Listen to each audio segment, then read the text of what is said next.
Uh, Baik. Nanti di akhir sesi foto bersama ya. Oh iya, siap dokter. Baik, selamat siang semuanya. Salam sejahtera bagi kita.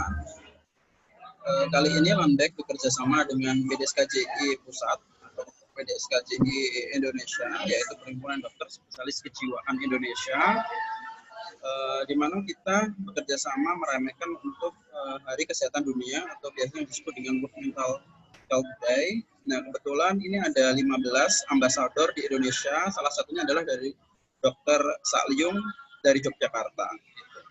Nah, mungkin nanti selebihnya akan dijelasin juga oleh Mbak Eno ya, selaku MC kita pada siang hari ini. Kepada Mbak Eno, kami persilahkan, Mbak. Baik, terima kasih Pak Anto dan juga semua peserta siang hari ini ya di Zoom meeting dalam rangka Hari Kesehatan Mental Sedunia tahun 2020 dengan tema World Mental Health Day 2020 bersama Dr. Sakyung SPKJ, psikiater, dokter spesialis kedokteran jiwa yang saat ini bertugas di RSJ Profesor Dr. Suroyo Magelang, juga Rumah Sakit Panti Rapih Yogyakarta, dan praktek pribadi di Beautiful Mind Clinic. Ya, dan kita akan membahas mengenai kehidupan seorang Santi, ibu rumah tangga yang dalam kali ini diceritakan dalam sebuah komik di mana Santi ini mengalami depresi ya. Bisa kita lihat bersama ya, Dok?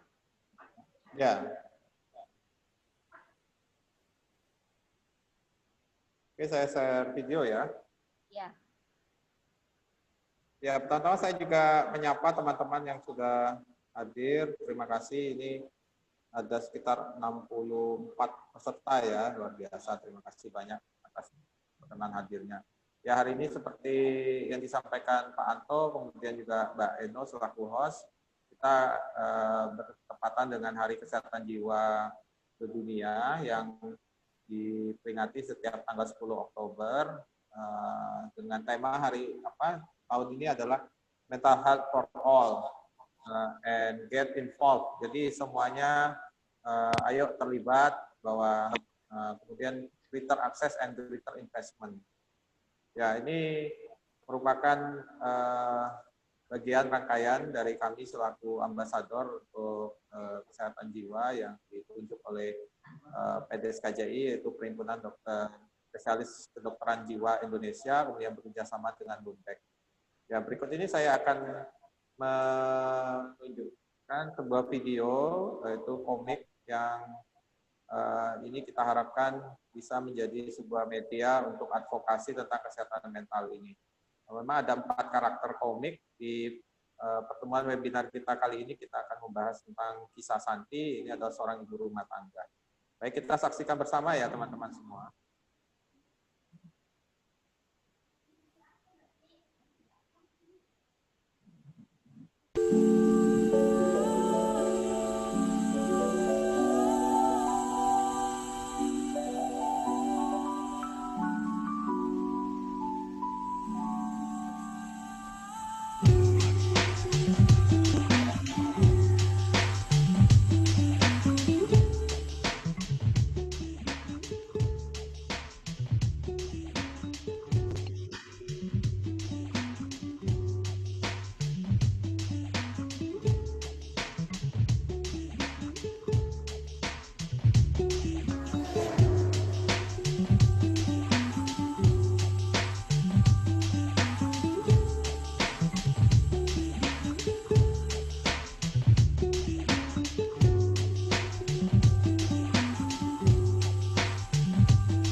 Ya, demikian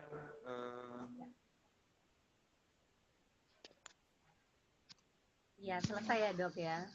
Jadi itu tadi video yang mengisahkan seorang ibu rumah tangga bernama Santi.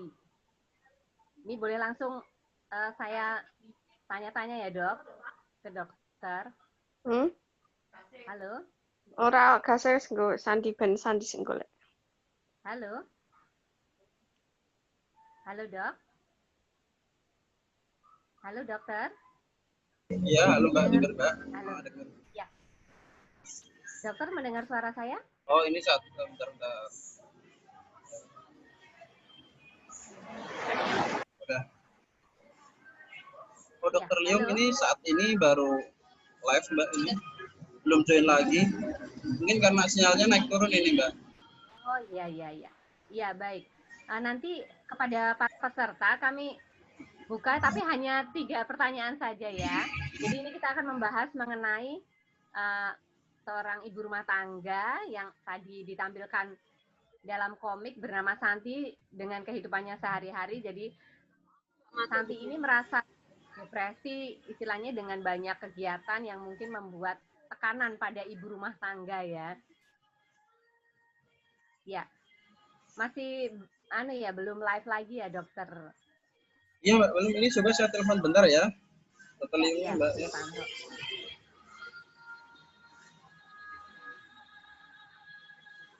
Aku nggak ada ya?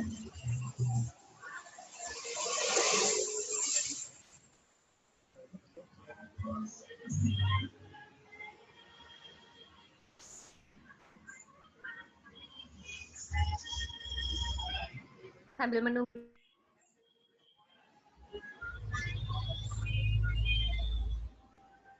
pesertanya. Halo. Halo. Halo Mbak Eno. Ya, halo, ini dengan Mbak siapa? Mbak Rosi. Halo Dokter. Iya. Ini tema Oh iya, siap kita Dokter, kali siap. ini Kita tunggu ya Dok. kita bahas Oh, iya. tentang ibu rumah tangga Masih ya. Dok. Ini kita Jadi tunggu untuk join ya Dok. juga mengalami kadang-kadang Siap. ada stres-stres gitu ya dalam ini ngomong anak, ngomong suami, dan mungkin dengan keadaan pandemi gini mungkin banyak anak yang sekolah di rumah ya, jadi makin stres ya nggak sih ibu-ibu? Gimana mana suaranya ini? Iya. Nah, kita tunggu dulu dokter ya. Iya, Bu. Nah, ada yang mau share ini? Iya, halo Mbak Eno. Ini sambil menunggu Dokter Santi. Bisa share dulu ya masalah komiknya. Mungkin nanti biar langsung tanya dan kita bahas lagi kalau Dokter Liu udah join. Iya. Nah, ini ada komik Ibu Santi. Mungkin udah kelihatan belum? Halo Mbak Eno. Iya, kelihatan. Ya. Ya, halo teman-teman sekalian. Nah, ini adalah cerita dari Ibu Santi. Jadi mungkin Ibu Santi ini adalah ibu rumah tangga yang mungkin sering sekali kita temui dalam kehidupan kita sehari-hari. Begitu ya Mbak Eno ya. Nah, ini namanya adalah Santi. Kebetulan Bu Santi ini umurnya adalah 32 tahun. Beliau ini adalah bekerjanya sebagai ibu rumah tangga. Nah, ini ceritanya ini ada temennya yang nelpon. Ibu rumah tangga, aku mah kuat Mel gitu. Jadi ini temennya namanya Meli ceritanya gitu. Terus ini Melinya bilang gini, jangan tersinggung gitu dong gitu. Jadi maksudnya dari Meli ini meremehkan kalau ibu rumah tangga itu ya pasti kuat lah gitu. Nah terus gitu, aku baca-baca di internet ibu rumah tangga itu memang mudah terkena depresi loh gitu. Kamu jaga diri yang baik-baik ya San ya gitu. Oh ya Mel, thanks ya gitu. Keseharian Ibu Santi ini adalah seputar mengurus anak dan rumah. Nah, kesibukan mengurus rumah tangga memang sudah sepaket tanggung jawabnya sebagai seorang ibu. Begitu ya Mbak Eno ya gitu. Terus sudah seharusnya aku mengerjakan pekerjaan dengan perasaan positif. Namun semenjak pandemi COVID ini dan anak-anak belajar di rumah, rasa putus asa mulai merambah dan menetap. Kadang pikiran untuk menyerah saja gitu. Jadi kadang ini kalau ibu rumah tangga di pandemi COVID ini kan tingkat stresnya biasanya tambah tinggi ya karena anak work from home, ngurus anak juga gitu ya. Jadi ini kadang ingin menyerah saja gitu untuk Ibu Santinya ini. Nah, selanjutnya ini anaknya berteriak nih, "Ma, iya," gitu kan. Nah ini ada yang tanya kan, masuknya manis lagi nih untuk suaminya gitu, masa sih gitu. Waduh ya, iya maaf ya gitu. Sudah sebulan papa perhatiin mama lesu banget, jadi suka lupa-lupa resep juga. Coba refreshing aja deh ma, mungkin bisa merasa baikan. Nah, kamu kan di rumah terus, sekarang bantu mama ya gitu. Nah ini anaknya siap kapten gitu. Makasih ya gitu. Nah ini, pengolahan sebagai ibu rumah tangga itu adalah harusnya hal yang biasa. Nah ini kadang yang dirasakan oleh mungkin ibu rumah tangga di Indonesia ya, bahwa oh ya kerjaan saya ini ya ini udah biasa gitu. Nah ini anaknya dari Adi tadi, ma airnya udah matang tuh gitu. Tapi ini malah melamun tuh ibu Santinya. Tapi apapun yang coba kulakukan, perasaan sesak ini tidak meda juga. Nah ini Adi bilang, ma gitu, ada apa yang salah dalam diriku. Jadi ini masih melamun, tapi anaknya udah tahu ini airnya udah masak nih. Gitu. Nah akhirnya ini mama, karena mama bengong melulu, jadi adinya ini lari lalu terpleset. Jangan lari Adi, lantainya masih basah gitu, artinya kan berat gitu. Nah adinya ini jatuh, hari itu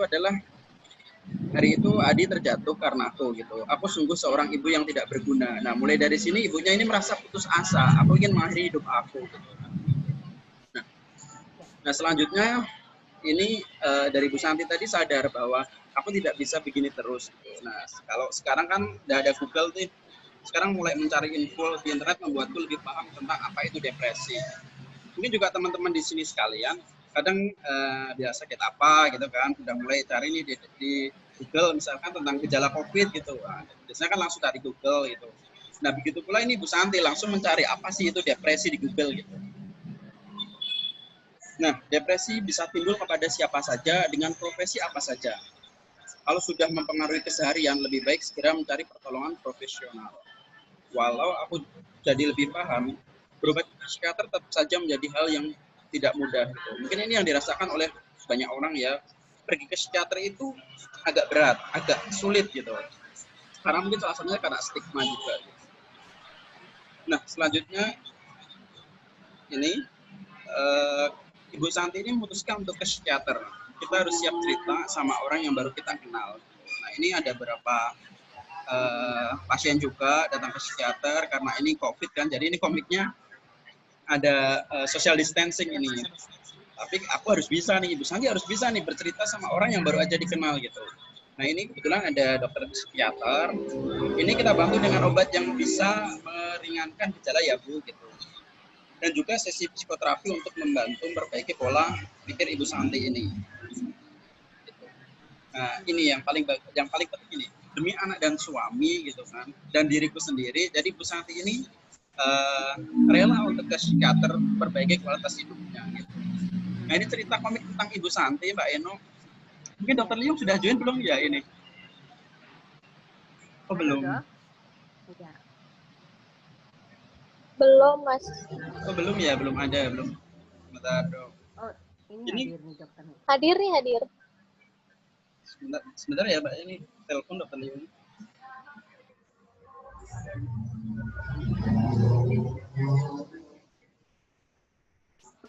Baik, terima kasih ya Pak Anto tadi penjelasannya ya, Mbak. mengenai komik Ibu Santi seorang ibu rumah tangga nih. Ya. Langsung aja nih ya, dokter.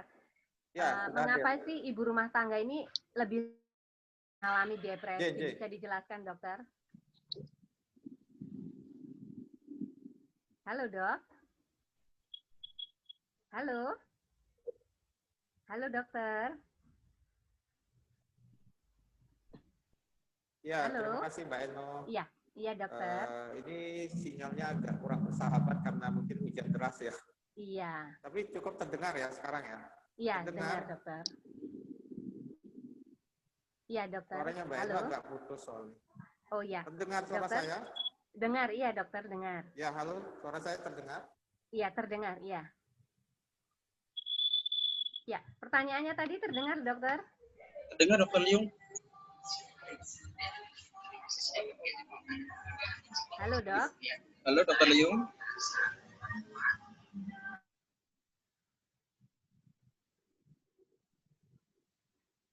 Halo. Ya, sambil nunggu dokter nih, gimana ibu-ibu tadi dengan melihat video komiknya ini? Apakah merasa pernah melakukan hal yang sama, merasa pernah senasib dengan Ibu Santi? Gimana nih suaranya nih ibu-ibu nih? Halo? Pernah banget ya Mbak Eno ya. Hah? Terus gimana cara menyelesaikannya? Piknik Mbak Eno. Piknik sendiri apa piknik sama keluarga nih? Harus punya me time kayaknya kalau ibu-ibu rumah tangga tuh ya Mbak Eno ya. Benar. Iya, iya. Tapi mungkin ada juga yang susah banget ya cari me time ya. Iya. Karena juga harus perlu dukungan suami ya untuk izin me time itu ya. Betul sekali Mbak Eno. Nah, ini mungkin yang mau share nggak pernah sampai kejadian apa karena mengalami kesetresan di rumah ya. Yang istilahnya di rumah itu malah saya merasakannya lebih berat ya sebagai ibu rumah tangga ya, karena harus melakukan banyak hal, banyak peran, dan itu juga menurut saya sih dipengaruhi sama suami juga ya. Suaminya bisa mengerti, enak ya, bener nggak sih ibu?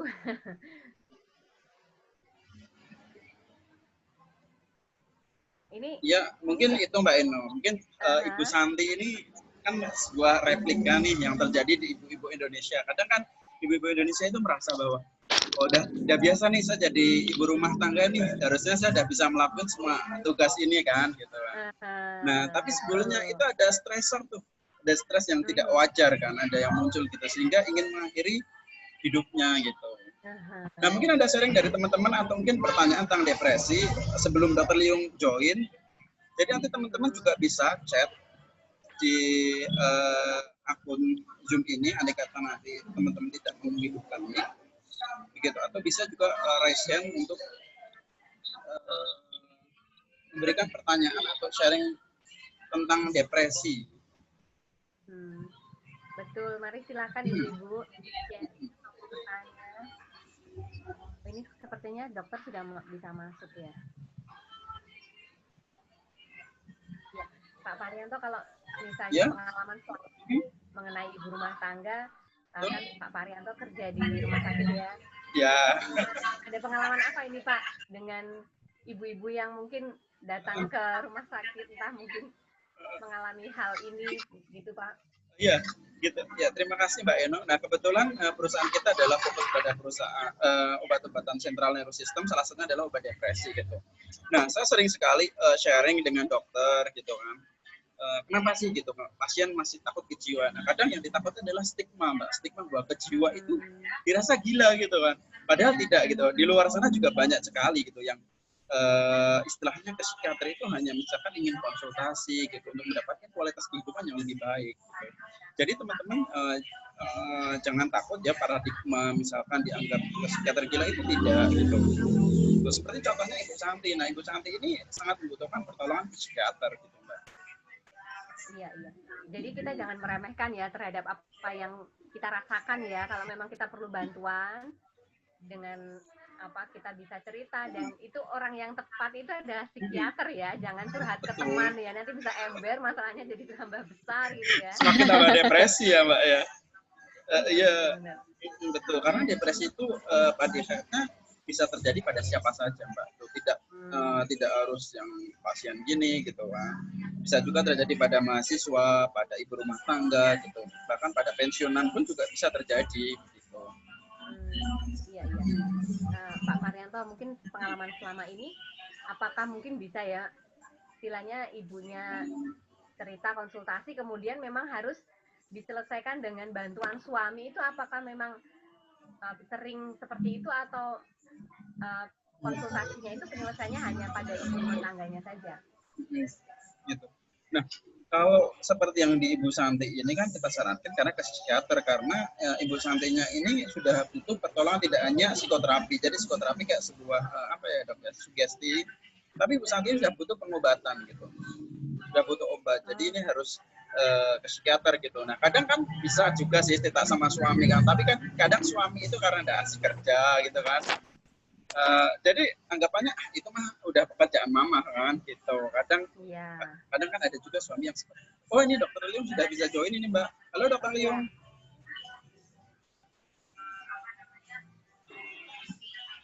Halo. Jadi Halo? Ya, gimana Pak Anto? oh ya, jadi mohon maaf nih teman-teman, dokter Liung belum bisa join karena di Jogja ternyata hujan deras ini dok. Oh iya. Deres Iya. banget Mas Anto. Oh iya, terima kasih ya Mbak Rosia. Ini soalnya saya di Semarang panas nih. Iya, iya. Iya. Jadi Mungkin kita tanya nih Mbak, nih pesertanya ada Mbak Rosi yang tadi aktif banget nih tanya. Mungkin Mbak Rosi bisa sharing nih pengalamannya, pernah sih tidak mengalami fase di mana, waduh saya ini udah nggak bisa hidup lagi nih gitu. Kayaknya sambing mati aja nih daripada saya hidup gitu kan. Iya, kalau buat tergantung tekanannya sih Mas. Kalau tekanannya memang udah banyak banget. Kayak misalkan kalau Bu Santi ini kan tekanannya karena memang pandemi, terus di rumah aja mungkin, anak-anak juga mulai daring kan, jadi tambah beban juga.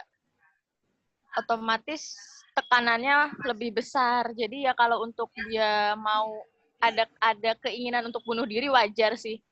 Karena terkadang kalau kita ngajarin anak, itu anaknya nggak bisa, orang tuanya yang disalahin, apalagi ibunya. Gitu. iya bener. Nah, si bapaknya pulang kerja, tahu-tahu ngeliat anaknya belum bisa ngapa-ngapain, marah deh. Terus nanya, ibunya di rumah seharian ngapain aja, gitu. Bapak ini perlu diedukasi juga ya Bu ya.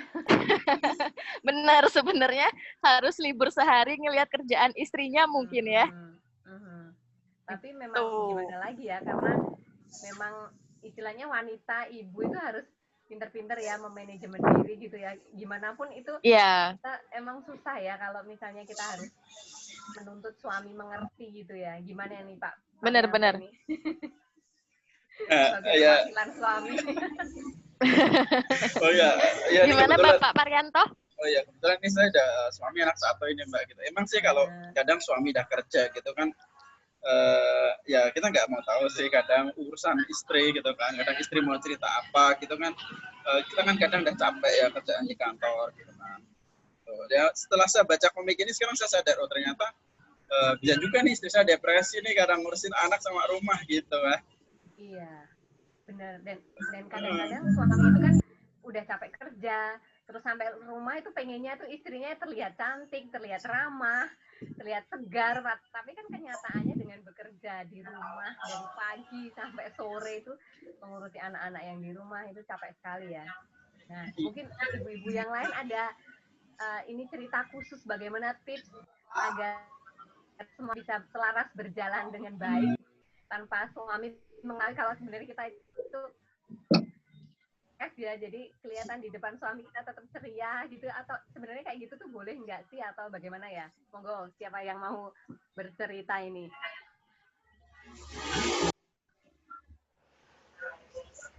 Halo Pak Anto.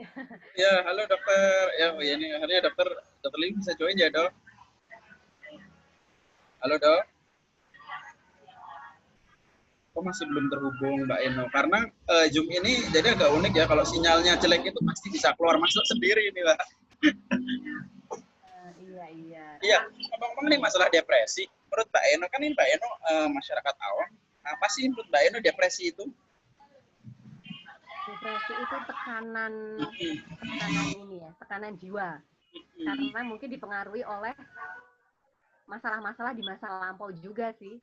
Dan itu masalah-masalah di masa lampau yang membuat seseorang itu istilahnya kuat atau tidak dalam mengalami masalah kedepannya. Jadi depresi seseorang itu tingkatannya berbeda-beda. Kalau menurut saya, tapi monggo silakan direvisi Pak Anto. Sebetulnya ini, oh ini dokter Lim udah bisa join ini. Halo dokter. Ya, sudah jelas sekarang ya. Sudah jelas dok. Sudah dok. Halo dokter Liung. Halo. Oh iya gitu. Dok tadi pembahasannya ini tentang masalah depresi. Menurut dok, tadi kan udah dijawab Mbak Eno ini masalah depresi. Kalau yang benar dok, apa sih dok depresi itu? Ya, depresi merupakan salah satu bentuk gangguan mental emosional ya, yang ditandai dengan adanya perasaan sedih berkepanjangan. Terutama adalah gejala utama itu adalah perasaan sedih atau murung yang berkepanjangan. Biasanya terjadi kurang lebih minimal 2 minggu. Kemudian juga ditandai dua gejala utama yang lain, yaitu anhedonia. Anhedonia ini adalah kehilangan minat atau kesenangan untuk melakukan hal-hal yang biasa dilakukan. Kemudian juga gejala yang utama yang lain adalah anergia. Anergia ini ditandai dengan adanya perasaan lelah, kurang energi, dan juga kemudian ini mengganggu aktivitas seseorang dalam kesehariannya. Dan juga ditandai dengan gejala lainnya, yaitu adanya pikiran yang pesimis terhadap masa depan, kemudian ide bersalah atau penyesalan, kemudian juga adanya gangguan tidur. Memang gejala depresi yang khas itu gejala tidurnya adalah gangguan untuk tidur ya, jadi kesulitan untuk memulai tidur dan juga sering terbangun di dini hari, kemudian tidak bisa tertidur lagi. Kemudian juga bisa juga pada gejala depresi yang tidak khas, itu seseorang justru lebih banyak tidurnya. Jadi kemudian juga adanya gangguan makan. Gangguan makan ini juga pada gejala depresi yang khas ini adalah kehilangan nafsu makan. Namun kalau pada gejala depresi yang tidak khas malah semakin banyak makan. Jadi depresi ini sendiri juga sangat berkaitan dengan kondisi obesitas ya. Jadi seorang yang obesitas juga bisa mengalami depresi. Kemudian juga orang yang depresi itu sangat rentan mengalami obesitas atau kelebihan berat badan. Kemudian selain itu ada gejala yang lain, yaitu adanya pikiran yang ingin menyakiti dirinya ataupun orang lain. Nah, ini merupakan salah satu tanda atau gejala yang penting diperhatikan ya, karena ini yang berisiko untuk mengancam keselamatan jiwa seseorang. Ya, kurang lebih seperti itu tanda dan gejala depresi. Iya, dokter, kenapa sih ibu rumah tangga ini lebih rentan mengalami depresi? Ya, tadi saya sudah sedikit dengar ya pembicaraan antara Mbak Eno dengan Pak Anto. Ya, memang kan seorang ibu rumah tangga itu bebannya itu double. Bukan hanya beban sebagai seorang ibu, jika beliau juga sebagai seorang pekerja, seperti Mbak Eno ya. Mbak Eno ini seorang ibu dan pekerja yang keras. Nah, jadi sudah lelah dengan pekerjaannya, kemudian pulang ke rumah harus mengurus rumah tangga. Rumah tangga itu bukan hanya mengurus anak, tapi juga mengurus suami juga ya. Nah, jadi bebannya itu kan double-double. Kemudian juga memang seorang wanita ini lebih rentan dan lebih banyak kalau dari prevalensi atau jumlah depresinya, karena berkaitan juga dengan faktor hormonal. Kemudian juga faktor struktur otak yang juga memang bisa mempengaruhi seseorang lebih mudah untuk mengalami atau wanita lebih mudah mengalami depresi. Di beban berkepanjangan tadi itu, kemudian juga seperti yang disampaikan tadi ya, bahwa wanita memang lebih rentan untuk menjadi pihak yang selalu disalahkan. Ya betul dok. Ini dok, terus batasnya untuk tingkat normal gangguan mental ibu rumah tangga itu apakah ada parameternya, bisa dibilang ini harus konsultasi ke dokter kejiwaan atau mungkin ini masih bisa ditangani dengan misalnya tadi Mbak Rosi bilang dengan misalnya me time atau mungkin piknik untuk menghilangkan pikiran-pikiran negatif atau masalah, itu gimana dok? Ya, kalau berkaitan dengan itu kita mesti kembali kepada definisi kesehatan jiwa dulu ya. Kesehatan jiwa itu adalah ditandai dengan adanya perasaan yang seseorang itu mampu bahagia, menerima kondisi dirinya, kemudian juga mampu menerima kondisi orang lain ya. Nah, selain itu ditandai juga dengan kemampuan seseorang itu hidup secara produktif dan baik secara sosial maupun ekonomi ya. Jadi dia mampu bersosialisasi dengan baik dan juga mampu menghasilkan secara ekonomi untuk kehidupannya. Kemudian definisi gangguan jiwa itu sendiri ditandai dengan adanya tanda atau gejala, baik itu kalau kita bicara tentang mental itu selalu ada 3 aspek, yaitu pikiran, perasaan, dan perilaku. Nah, adanya gangguan pada pikiran, perasaan, dan perilaku ini yang kemudian menimbulkan penderitaan dan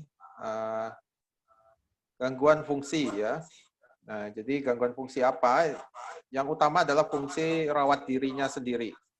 Jadi misalkan di situ gangguan makan, kemudian mandi, dan sholat dan sebagainya gitu. Kemudian juga gangguan fungsi yang kedua adalah berkaitan dengan pekerjaan. Jadi seseorang itu juga jadi terganggu aktivitas pekerjaannya. Dan yang lain adalah gangguan fungsi sosial, yaitu berkaitan dengan bagaimana relasinya dengan orang lain. Nah, ketika seseorang mengalami gangguan-gangguan ini, sesungguhnya memang bisa saja itu sebuah gangguan yang ringan.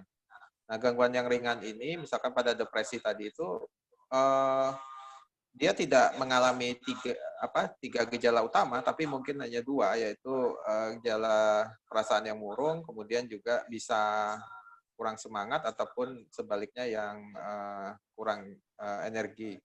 Nah, kemudian juga ditandai dengan gejala-gejala minor yang lain yang tidak full. Nah, ini biasanya pada mereka yang mengalami derajat ringan atau sedang pun ini masih bisa beraktivitas, bekerja, dan sebagainya. Tapi memang nanti akan ada misalnya gangguan sulit konsentrasi, mudah lupa, dan sebagainya. Tapi secara umum masih bisa untuk bekerja. Dan nah, kapan sih kita butuh ke profesional sesungguhnya? Nah, ketika memang kita sudah melakukan berbagai upaya yang untuk mengatasi gejala-gejala tadi itu, kita sudah lakukan misalnya dengan cara relaksasi, dengan cara, kalau ya sayangnya kalau di masa pandemi nggak bisa banyak piknik ya.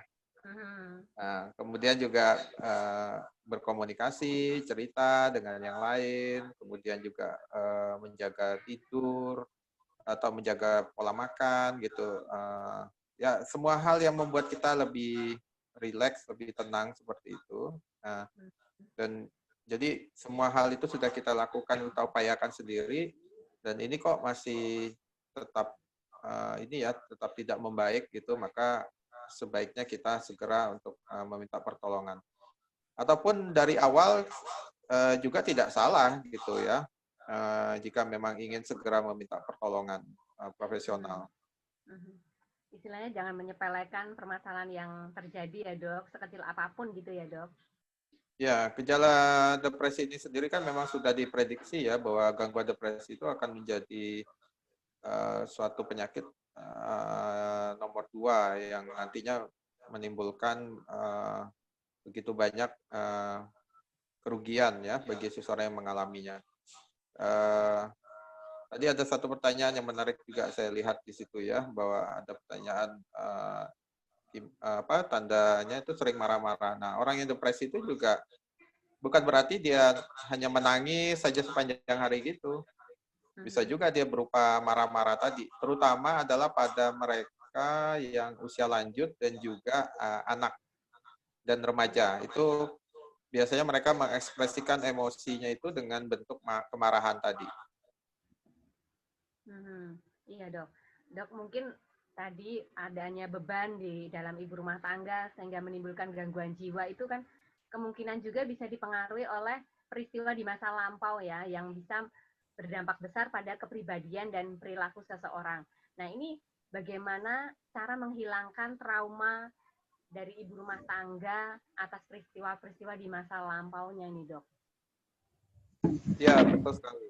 Jadi kan kalau sebuah gangguan mental emosional itu sesungguhnya bukan hanya juga berdasarkan pengalaman masa lalu ya, juga ada gangguan biologis otak di situ ya. Jadi ada terjadi ketidakseimbangan neurotransmitter, terutama kalau dalam depresi itu dikenal dengan neurotransmitter serotonin yang merupakan neurotransmitter yang berperan dalam kebahagiaan kita. Jadi mungkin kalau istilah awam pakai istilah hormon gitu ya. Nah, jadi berkaitan dengan rasa bahagia, rasa kesenangan gitu. Nah, jadi kalau pada mereka yang memang mengalami trauma di masa lalu dan terutama trauma ini di masa-masa usia perkembangan, masa usia anak gitu ya, yang atau bahkan kita juga sering mengadvokasi itu bahwa ketika seorang ibu hamil itu mengalami depresi, maka anak yang dilahirkan ini sudah memiliki kerentanan untuk nantinya mengalami gangguan mental, apakah itu cemas, depresi, dan sebagainya. Nah, jadi gimana caranya untuk agar pengalaman masa lalu itu bisa nantinya kita Hilang. bisa atasi gitu ya, hilang ya. Ya tentunya dengan ada satu terapi yang akan dilakukan yaitu dinamakan psikoterapi ya. Psikoterapi itu adalah talking terapi, terapi berdiskusi, berbicara untuk membuka pandangan seseorang, kemudian juga akhirnya seseorang itu mampulah menghadapi, menerima kondisi masa lalunya. Kalau istilahnya sekarang itu juga banyak mungkin teman-teman sekalian juga inner child ya. Jadi bagaimana seseorang mampu berdamai dengan pengalaman sebenarnya trauma di masa kanak-kanaknya. Nah, dan memang pengalaman-pengalaman trauma ini bisa mempengaruhi emosi dan perilaku kita yang kesannya memang secara otomatis atau tidak sadar. Nah, jadi karena itu kan di komik ini juga disampaikan bahwa untuk membantu menangani gejala depresi itu bukan hanya dengan farmakoterapi atau terapi obat-obatan, tapi juga didampingi dengan terapi yang dinamakan psikoterapi. Ya, psikoterapi kemudian juga hal yang lain adalah dibutuhkan dukungan orang-orang di sekitarnya, ya, atau dukungan sosial, terutama adalah dukungan keluarga besar. Saya punya pengalaman ya, ada seorang ibu rumah tangga, beliau itu berusia sekitar 50 tahun. Nah, ketika beliau menceritakan kepada saudara-saudaranya bahwa kondisi beliau saat ini mengalami kesedihan, panjangan seperti itu yang memang dari hasil asesmen kami, beliau mengalami gangguan depresi. Nah, apa tanggapan dari keluarga besar? Loh, kamu itu kamu itu buat-buat aja seperti itu. Masa kamu nggak bisa atasin itu gitu. Jadi ada suatu bentuk penghakiman seperti itu ya, yang kesannya juga menyalahkan yang bersangkutan. Nah, tentunya pada mereka yang depresi tadi itu, kalau saya bilang itu di awal-awal itu berikanlah belayan dulu, berikan support dulu, jangan dicambuk. Kan kalau tadi itu kan kalau dari istilah awam tuh kita bisa analogikan tuh dicambuk agar beliau bisa survive gitu ya, bisa kuat kembali gitu. Jangan sampai seperti itu karena justru akan membuat beliau semakin terpuruk. Jadi yang bisa kita lakukan pertama adalah mendengar dulu, kemudian ya minimal kalau kita tidak bisa menyampaikan apa-apa, dengarkan saja, jangan merespon dengan tidak tepat. Ya, itu yang terkait tentang dukungan itu. Dan kemudian jangan ragu untuk mendampingi dan menyarankan ke ini ya, ke profesional ya. Dan alhamdulillah puji Tuhan ibu tersebut baru 1 kali pertemuan itu sudah ada perbaikan. Suasana perasaannya lebih meningkat gitu ya, kemudian juga gangguan tidurnya itu lebih membaik. Nah, tapi juga ini di sini juga saya sekaligus menyampaikan bahwa hati-hati, perbaikan itu belumlah permanen, perbaikan itu baru awal, karena memang biasanya di awal kami akan bantu pasien itu memberikan obat-obatan untuk mempercepat pemulihannya. Tapi jangan buru-buru untuk menghentikan pengobatan. Nah, karena ini nanti bisa memperbesar risiko kekambuhan seseorang. Ya dok. Tadi dokter mengatakan salah satu hal itu adalah berdiskusi dengan orang-orang di sekelilingnya. Ya mungkin kalau ibu rumah tangga lebih tepatnya berdiskusi dengan suami ya dok. Tapi seandainya ya dok suaminya itu tidak bisa mendengarkan dengan baik, tapi malah menyalahkan seperti pasien dokter tadi ya. Nah itu kan kita ibaratnya sudah terlanjur ya menjadi istri dari suami kita. Bagaimana supaya maksudnya kita tetap bisa bertahan dengan baik dan menerima suami kita yang tidak bisa menerima keadaan kita saat kita banyak tekanan itu, dok? Ya, pertama-tama kita harus menerima kondisi diri kita dulu ya, menerima diri kita bahwa kita memang mengalami suatu kondisi depresi, mengalami suatu tekanan mental yang berlebihan seperti itu. Nah kemudian ya kita mencoba untuk mengatasi itu. Pertama-tama kan jangan menggantungkan kebahagiaan kita pada orang lain. Kalau kita menggantungkan bagian pada orang lain, maka kita akan selalu kecewa. Ada beberapa hal yang bisa kita lakukan kan, ya, cari pertolongan profesional, kemudian cari orang lain yang memang bisa lebih mendengar kita, gitu. Daripada kita menyalakan ataupun mengutuk kegelapan, lebih baik menyalakan lilin, analoginya ya. Jadi ya, kemudian kita juga tadi kalau saya sempat dengar Mbak Eno bilang dan Pak Anto tadi ada me time, ya. Nah, itu juga sangat penting untuk supaya kita bisa lebih rileks, lebih tenang. Gitu. Ya. Iya dok. Mungkin kalau jadi segeralah cari bantuan ya dari orang-orang yang lain. Tentu masih banyak orang-orang lain yang akan membantu kesusahan kita. Iya dok.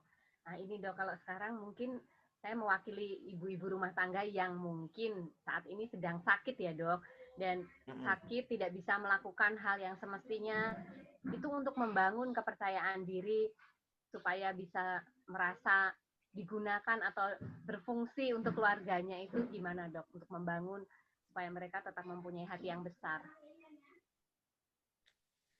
Ya, itu kembali lagi tadi ya, bahwa jangan pernah menggantungkan kebahagiaan kita pada orang lain. Kita lakukan hal itu bukanlah semata-mata karena atas pujian ataupun penghargaan dari orang lain, tapi memang atas penghargaan untuk diri kita sendiri, karena kita tahu bahwa apa yang kita lakukan itu adalah yang baik untuk siapa, baik untuk diri kita sendiri, baik untuk anak-anak kita gitu ya. Kalau kita mengharapkan pujian atau penghargaan dari orang lain, maka kemungkinan besar kita akan kecewa. Apapun yang sudah kita lakukan, misalkan hari itu kita karena kondisi depresi kita setidaknya kita bisa masak nasi saja misalnya, kemudian itu harus kita hargai, harus kita berikan penghargaan kepada diri kita sendiri gitu. Di masa-masa kita sedang terpuruk seperti itu, kita masih bisa melakukan suatu hal yang bermanfaat untuk orang lain. Nah, dengan memupuk perasaan-perasaan penghargaan pada diri kita sendiri itu, kita harapkan nanti ini akan menimbulkan semangat baru ya. Nah, kemudian jangan pernah putus harapan. Kondisi apapun yang kita alami saat ini sesungguhnya itu akan berubah, karena tidak ada satupun kondisi di kehidupan ini yang kekal sebenarnya. Jadi suatu kondisi depresi itu saya sering menganalogikan juga adalah seperti perasaan itu sedang mengalami masa badai. Nah, teman-teman harus ingat bahwa setelah badai itu yang timbul adalah pelangi gitu. Nah, memang kemampuan kita mempertahankan diri atau menghadapi badai itulah yang nantinya itu akan menentukan mampu nggak kita melihat pelangi itu. Nah, memang pada kondisi depresi itu biasanya akan muncul frustasi, kemudian juga yaitu hal-hal seperti misalnya mengakhiri hidup ataupun mengakhiri pekerjaan dan sebagainya. Dan ini biasanya didasari rasa lelah dan frustasi ataupun mungkin tidak adanya dukungan dari sekitar. Iya dok.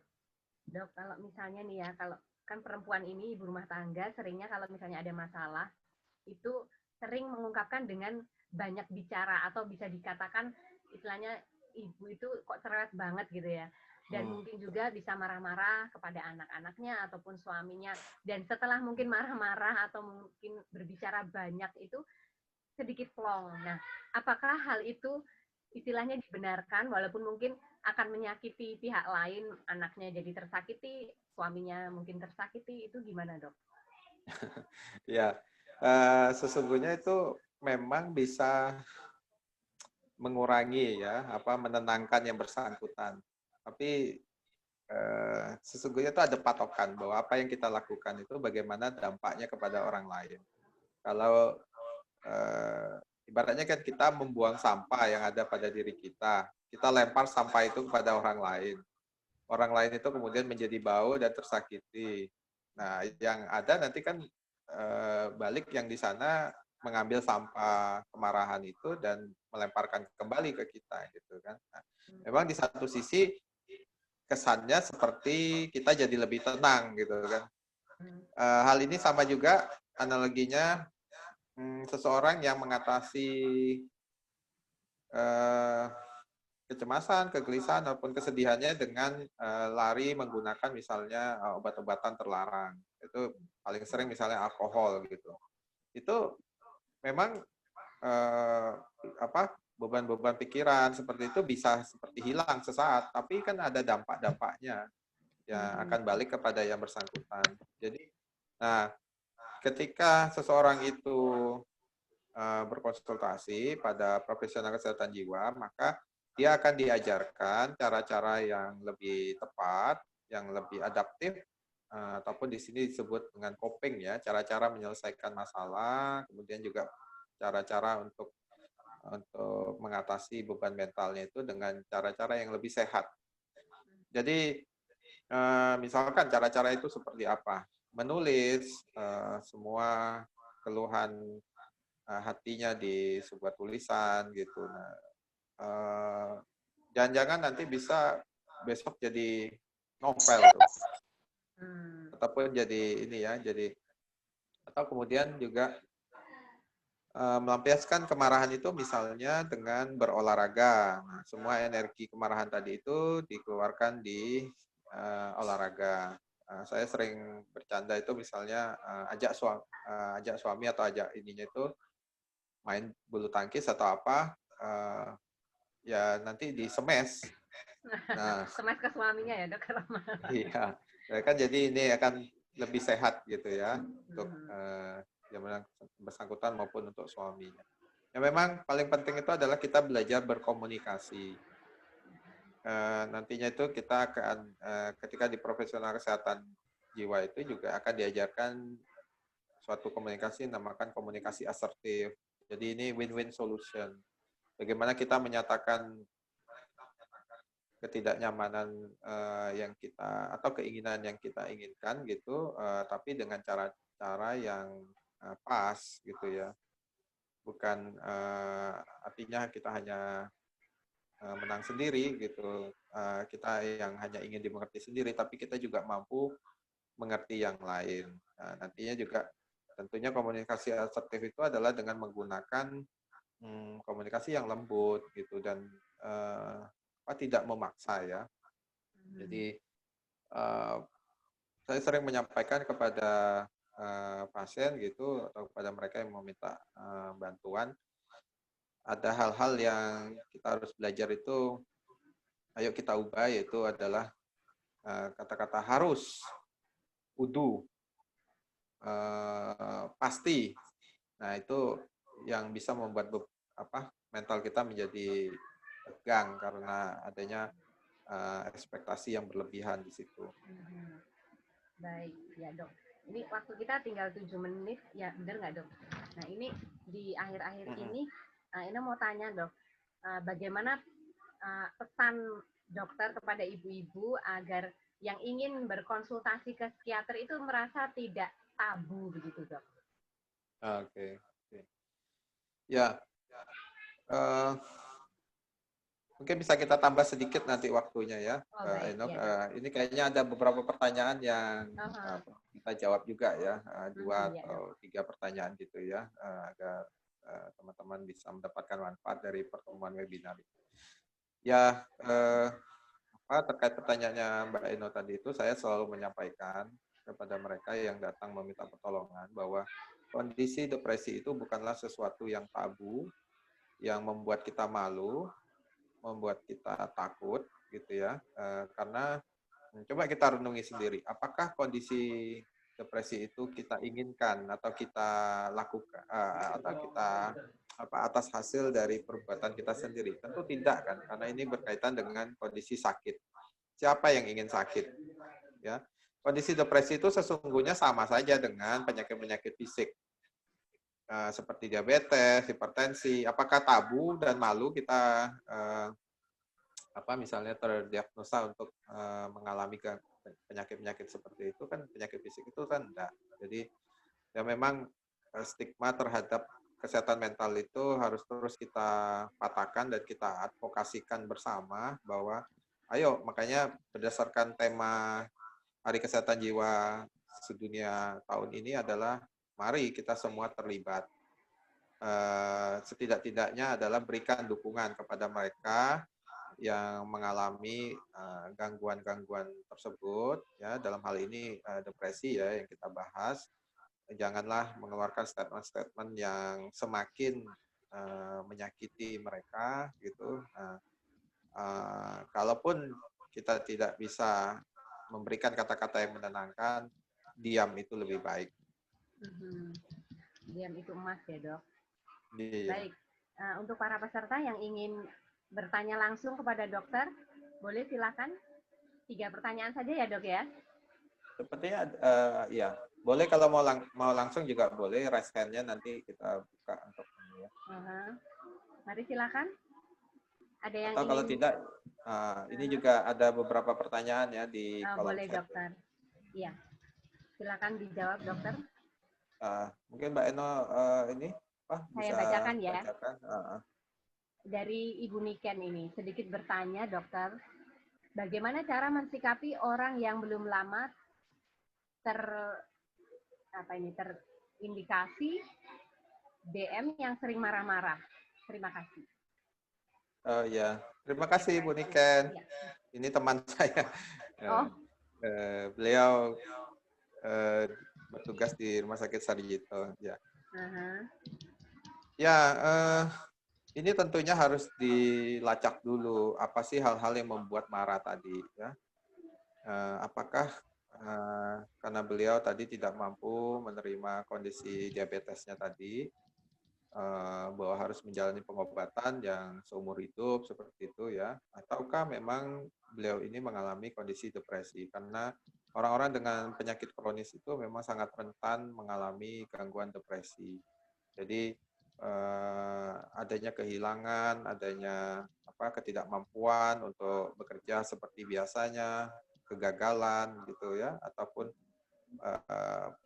mengalami sakit itu sendiri kan membuat beliau menjadi tertekan. Nah, jadi memang gejala marah-marah tadi itu jangan diabaikan. Coba hadir, mendengarkan beliau, apa sih yang membuat beliau tidak nyaman. Dan memang kalau memang rasanya kok sulit untuk bisa menghadapinya, maka jangan ragu juga untuk meminta pertolongan. Ya. Jadi memang seperti saya sampaikan di awal bahwa gejala depresi itu bisa jadi bentuknya adalah berupa marah-marah tadi. Ya, ini ada yang raise hand ya, Rosi Hari ya. Gimana, Dok? Ini ada yang raise hand ya sepertinya peserta. Iya, dokter, mau tanya, Dok. Iya, mari silakan Mbak Rosi. Iya, dokter, kalau tadi kan kita membahas tentang para istri yang masih mempunyai suami ya, Dok ya. Istilahnya dia punya pendamping. Nah, gimana tipsnya buat ibu rumah tangga yang memang dia single parent dan dia menghadapi sendiri tekanan-tekanan yang ada dalam rumah tangganya? Sebagai ibu rumah tangga juga sebagai kepala keluarga karena dia harus bekerja menghadapi ya karena dia memang hidup sendiri dengan menghidupi anak-anaknya itu loh dok. Jadi tips-tipsnya gimana nih dok buat mengurangi gejala depresi karena otomatis bebannya kan double. Kalau yang masih punya suami mungkin dia bisa sharing sama suaminya. Nah ini dia mau sharing sama siapa gitu loh dok. Jadi minta tipsnya untuk ibu-ibu single fighter di luar sana yang memang dia berjuang sendiri untuk keluarga dan anaknya. Gitu dokter, makasih. Ya, terima kasih Mbak Rosi, pertanyaan yang luar biasa, keren banget. Pertama-tama saya ingin menyampaikan 2 jempol untuk para ibu yang di dalam kondisi seperti disampaikan Mbak Rosi. Jadi memang tentu tidak mudah menjadi seorang ibu sendiri aja tidak mudah, apalagi menjadi seorang tulang punggung dan kepala keluarga seperti itu ya. Dan kami ada beberapa pengalaman pasien-pasien yang demikian. Yang pertama-tama kami lakukan adalah memang memberikan jempol dulu, memberikan penghargaan kepada mereka. Dan tentunya mengapa tadi saya sampaikan bahwa ini adalah suatu kondisi yang sangat luar biasa. Ayo kita menghargai diri kita sendiri. Kita bangga dengan apa yang kita miliki saat ini ataupun kondisi kita saat ini. Tentu tidak mudah di dalam situasi tersebut. Kita tahu bahwa mereka yang merupakan ibu yang single fighter ini mungkin saja mendapatkan cibiran dan sebagainya seperti itu. Nah, jadi pertama-tama adalah ayo kita bangga dulu untuk diri kita sendiri, untuk kondisi kita saat ini. Cobalah renungkan kebaikan-kebaikan apa saja yang sudah kita lakukan untuk keluarga besar kita selama ini dan kita hargai, kita puji diri kita sendiri. Nah, karena hanya dengan cara demikian baru kita akan dapat mendapatkan penghargaan. Kita dimulai dari diri kita sendiri dulu. Nah, kemudian tentunya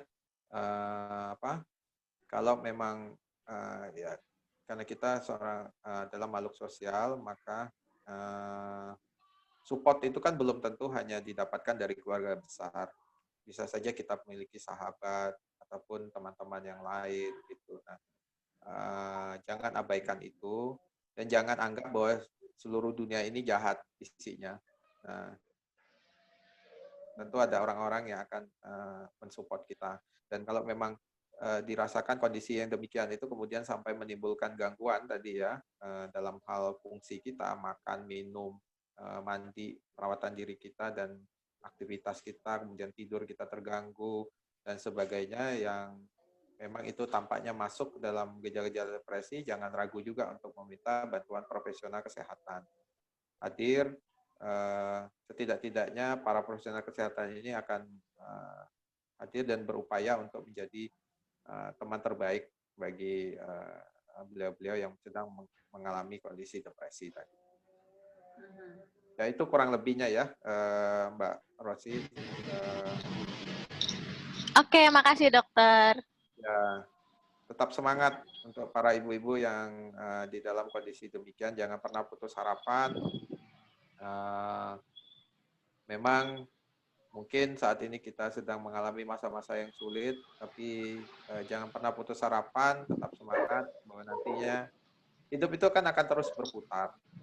Yang penting kita jangan sampai putus harapan dan kemudian melakukan hal-hal yang bisa berdampak negatif ya sesungguhnya ya, karena dari beberapa penelitian juga kalau misalkan kita sampai mengambil keputusan untuk misalnya melakukan bunuh diri, itu bukan hanya dampaknya pada diri kita sendiri, tapi juga kepada generasi selanjutnya, kepada anak kita, kepada keluarga besar kita, dan lain-lain. Dan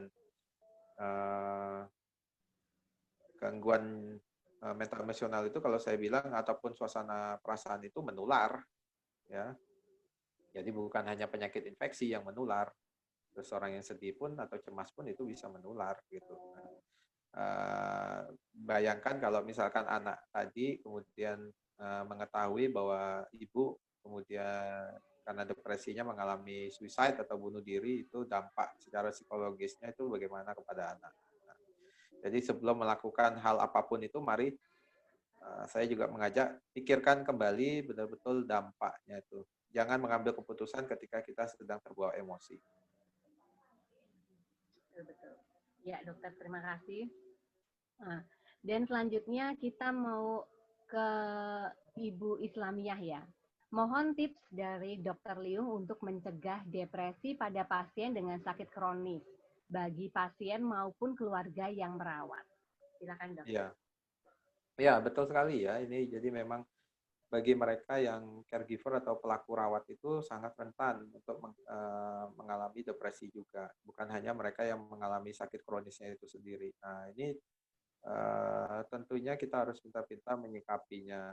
Jadi saya juga ada satu pengalaman menangani satu kasus di mana jadi ada seorang ibu yang kemudian memang mengalami gangguan mental emosional yang ini dirawat.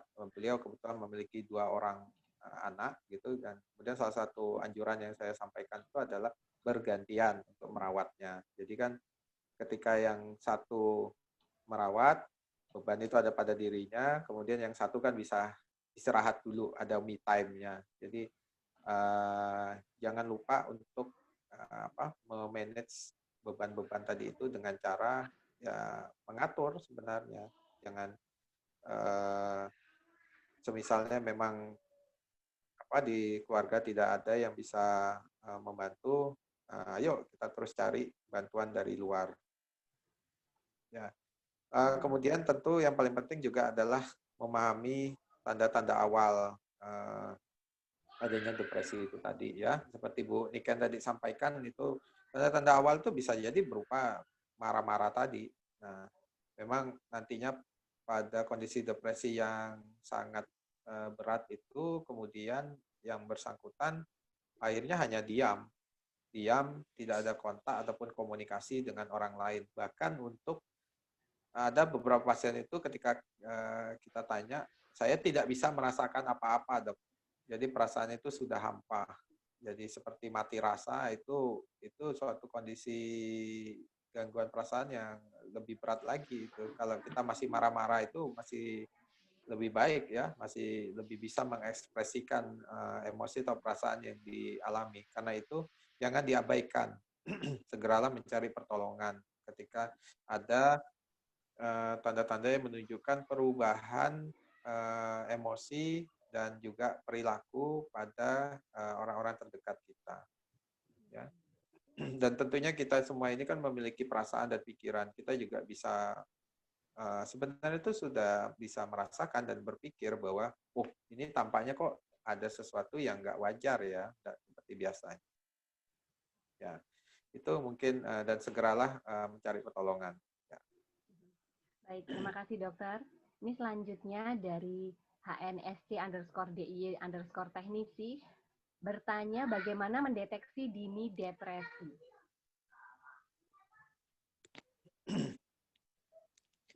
Ya, deteksi dini depresi adalah pertama-tama dilihat tanda vital seseorang itu adalah dari fungsi tidurnya. Kemudian fungsi rawat diri sehari-harinya. Apakah ada gangguan makan, kemudian juga ada gangguan tidur tadi ya, dan juga apakah ada gangguan emosi yang di luar kewajaran. Bisa saja misalnya tadi marah-marah tadi, kemudian juga ada gangguan perilaku yang di mana seseorang itu menarik diri, menutup diri dari biasanya itu ceria, bisa bermain, bersosialisasi dengan orang lain. Kok ini lebih banyak diam ya, lebih banyak di rumah seperti itu. Nah, itu diwaspadai. Kemudian juga tadi ya yang marah-marah tadi itu, coba digali lagi, didekati, didengarkan, kira-kira apa sih yang membuat tidak nyaman tadi. Itu sebenarnya kan adalah sebuah tanda bahwa perasaan dan pikirannya itu mengalami suatu permasalahan, atau fungsi mental itu mengalami permasalahan. Nah, jadi ada perubahan sekecil apapun dari emosi dan perilaku orang-orang sekitar kita, itu kita wajib waspadai. Ya. Ya, baik dok. Ya. Kemudian ini dok, kalau misalnya ibu-ibu yang belum tahu harus konsultasinya kemana gitu dok, bisa diarahkan kemana dok?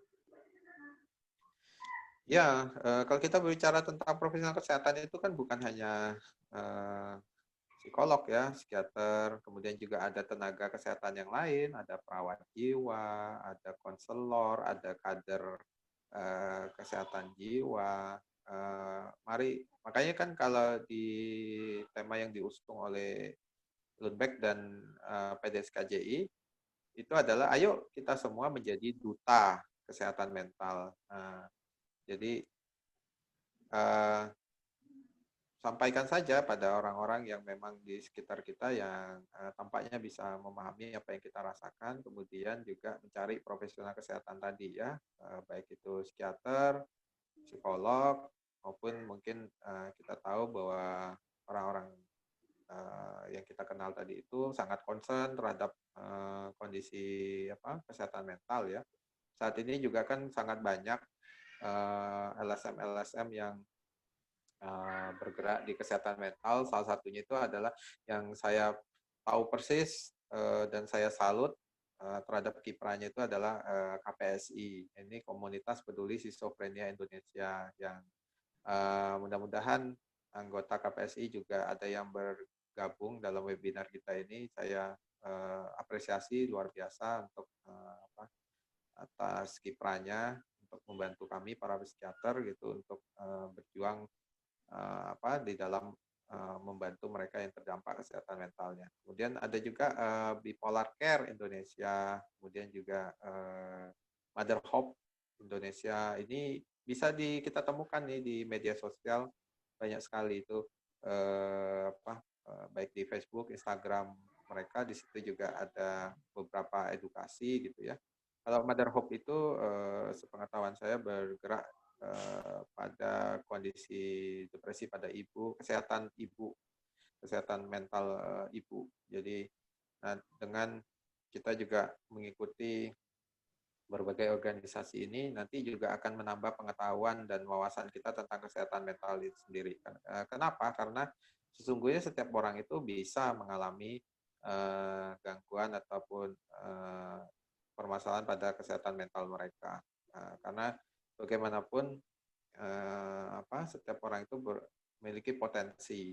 Nah, tentu apa yang bisa membedakan seorang itu adalah sebenarnya adalah pengetahuan yang baik tentang kesehatan mental itu sendiri.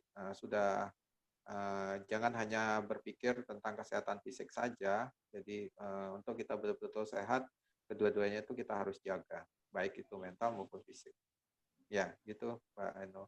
Baik dokter, satu lagi pertanyaan dari saya dokter. Seandainya ini ada ibu yang mempunyai gangguan mental karena adanya KDRT dalam rumah tangga, tapi dia susah untuk berkonsultasi ataupun melapor karena berhubungan dengan citra keluarga dan juga pencemaran, mungkin dikatakan bisa mencemarkan nama baik suami dan juga nanti bagaimana nasib anak-anaknya. Tapi kalau hal itu dibiarkan akan merugikan si ibu tersebut. Bagaimana ini pesan-pesan untuk ibu yang mengalami KDRT, dok? Ya, kami juga pernah menghadapi satu kasus yang demikian. Pesan saya adalah jangan takut untuk bersuara. Sudah sedemikian lamanya ibu diam dan kemudian ibu yang terdampak.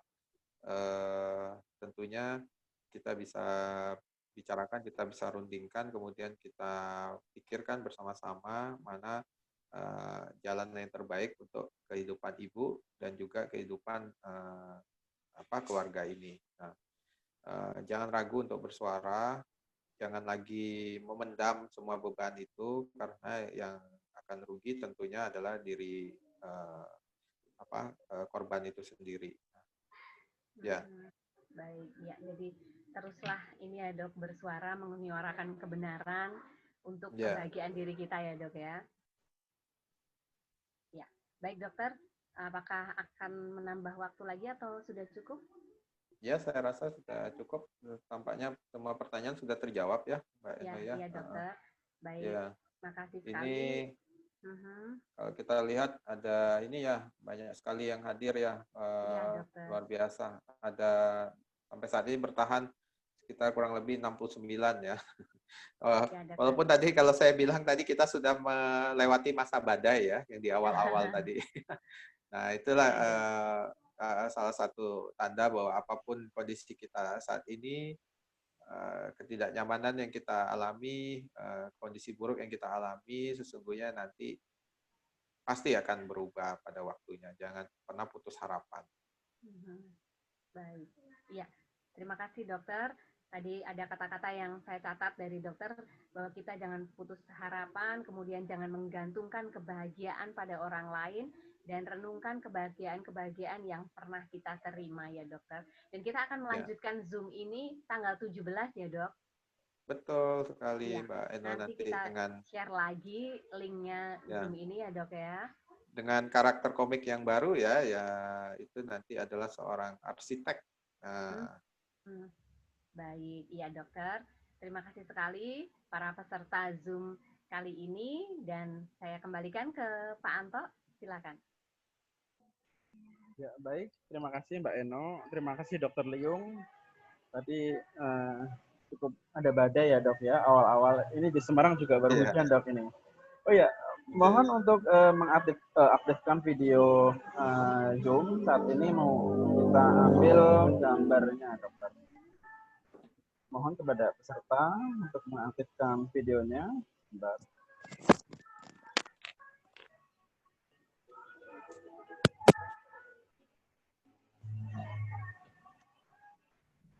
Bentar dok, ini belum semuanya ternyata dok.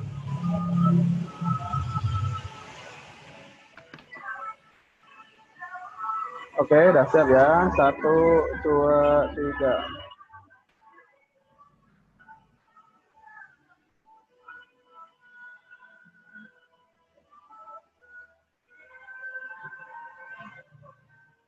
Oke dok, ini sekali lagi ada layarnya kena 2. Ya, coba ambil sekali lagi ya dok. 1, 2, 3. Baik, sudah cukup dokter. Kembali lagi. Ya. Baik, terima kasih kepada Dokter Liung selaku ambasador kita, terus juga Mbak Eno atas bantuannya tadi ya Mbak Eno ya gitu. Dan terima kasih kepada peserta sekalian gitu. Terima kasih telah join pada Zoom meeting kita hari ini. Jangan lupa untuk saksikan live Zoom lagi dengan Dokter Liung nanti tanggal 17. Tentunya akan lebih menarik lagi ya dokter ya dibandingkan mungkin dengan hari ini. Mungkin itu aja. Selamat siang semuanya.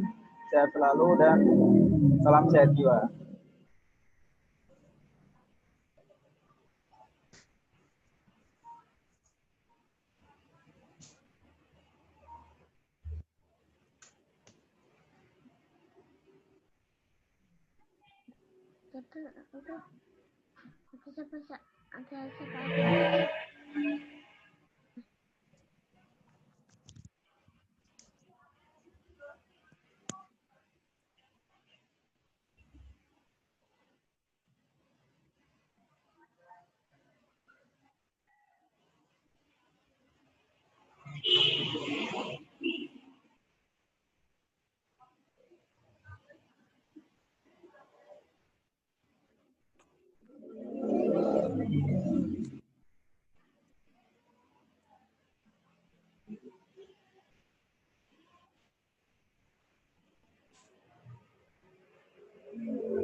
Itu YouTube. Ya.